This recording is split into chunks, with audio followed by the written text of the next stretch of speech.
If my people who are called by my name will humble themselves and pray and seek my face and turn from their wicked ways, then I will hear from heaven and I will forgive their sin and will heal their land. Second Chronicles 7:14. Tayo ay tinawag na tao ng Diyos at tumatawag sa kanyang pangalan at tayo ay kanyang pinakikinggan mula sa langit. Ngunit kung hindi naman tayo nagbabago at hindi pa din marunong magpakumbaba, paano na tayo pagagalingin at patatawarin? Madalas sinasabi natin, anak tayo ng Diyos. Totoo bang anak ka ng Diyos? At ikaw ikabilang sa mga tao niya? Kung anak ka ng Diyos at tumatawag sa kanyang pangalan at hinahanap ang kanyang muka, bakit madalas hindi niya tayo pinagkakaloob ang mga kaibigan natin?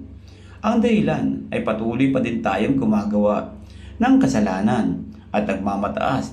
Hindi pa din tayo nagbabago at paulit-ulit na gumagawa ng kasalanan. Magbago na tayo at magpakumbaba habang may oras pa at habang ang pag-ibig ng Diyos ay nasa atin pa.